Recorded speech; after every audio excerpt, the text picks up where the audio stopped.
Do you remember the Capitol Hill riots in January 21st, right after Donald Trump lost the elections? Well, something strange happened in China after that. An old Chinese book from 1991 suddenly became incredibly popular.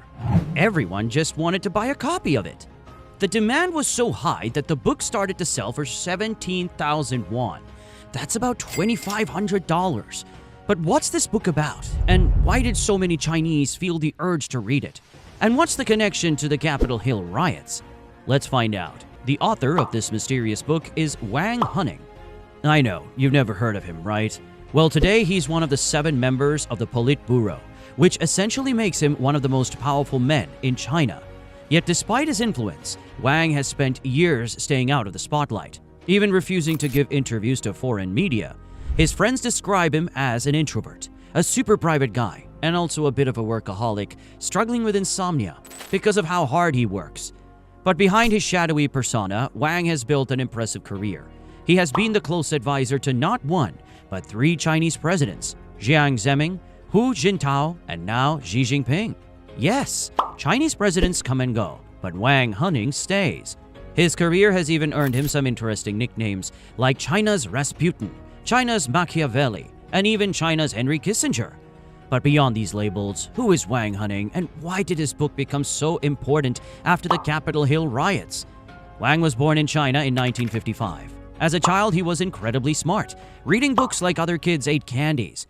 Born into an influential family, his privileged background protected him during the Cultural Revolution, while Chinese teenagers were sent to the countryside for hard labor.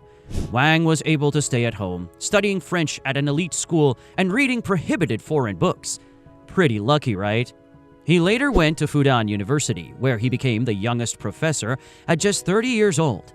His life took a turning point in 1988 when he won a scholarship to spend 6 months in the United States. He traveled across the country like a modern-day Alexis de Tocqueville, visiting over 30 cities and exploring museums, libraries, the Coca-Cola headquarters, and even the Amish community. His final mission?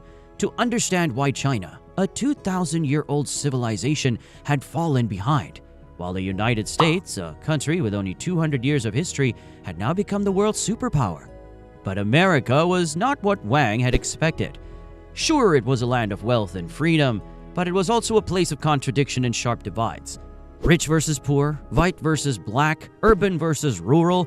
This reality inspired him to write what would later become his most famous book, America Against America. And yes, you guessed it right. This is the same book that would sell for $2,500 many years later. In it, Wang described most of the problems that would cause catastrophic events like the Capitol Hill riots. He wrote about young girls selling their bodies for drugs in cities like Los Angeles and the homeless people barely surviving on the streets of New York. He was also disturbed by how young Americans seemed to be out of touch with their own history and culture. They knew nothing about Socrates, Locke, Rousseau, Kant, and Shakespeare, and all the other thinkers who helped shape Western ideas and values. To Wang, these were all signs that American culture was losing direction and heading toward chaos. By the time he left the US, he was no longer a fan of American liberalism. If anything, he was now its biggest critic. Back in Shanghai, Wang became obsessed with one single question: how could China develop without falling into the same decline he saw in America? With China opening up to foreign investment, Wang worried that his country might become exactly like the West, wealthy but divided, disoriented, morally lost. His colleagues remembered him spending every night in his office, absorbed in these thoughts. In 1993, during a university debate in Singapore, Wang even spoke publicly about the decline of Western civilization. This is when his words captured the attention of somebody in the audience. Somebody very powerful, China's former president, Jiang Zemin. Impressed by his sharp intellect, President Jiang invited Wang to leave his academic life and join the Communist Party. Eventually, Wang accepted. As an advisor to 3 Chinese presidents, Wang has suggested something very important: that China should create its own path, away from Westernization.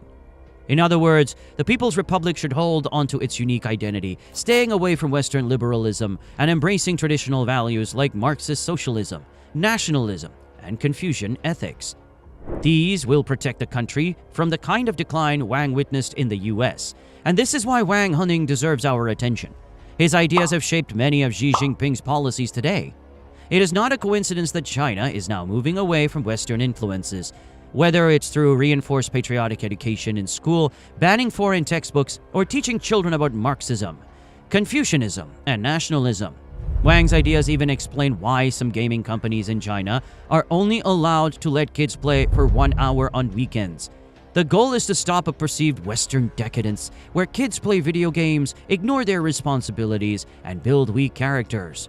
Wang's thinking has also influenced China's economic narrative, which now shifted from Deng Xiaoping's get-rich mantra to Xi Jinping's era of common prosperity. Simply put, China's leadership needs to narrow the gap between the rich and the poor. Otherwise, the country will be paralyzed by the same societal divisions that have plagued the West. Last but not least, Wang's ideas have shaped the way many Chinese people view the US and the Western world in general. Even though he wrote America Against America in the late 80s, he already saw the US as a ticking time bomb, full of contradictions that would eventually lead to chaos. That's why after the Capitol Hill riots in January 2021, millions of Chinese looked to his book for answers, trying to understand how such an embarrassing event could happen. As rioters broke into Capitol Hill, Wang's thoughts were coming to life for everybody to see. The West was not just a symbol of progress, but also a place paralyzed by social divisions, inequality, political chaos, and crime. And the sight of that chaos should only reinforce China's determination to build its own path, away from Western ways. One Chinese citizen on Douban, a popular discussion site, put it like this: with Wang's book, Chinese people have finally started to see the real America instead of being blinded by our fantasies. So remember this: if you want to understand China's policies and direction today, you should no longer ignore Wang Huning's ideas, whether you agree with them or not. He is the Mandarin behind the emperor, the intellectual shaping China's decisions and future trajectory. Even today, when Xi Jinping attends high-level meetings, Wang Huning is always there, standing quietly in the background.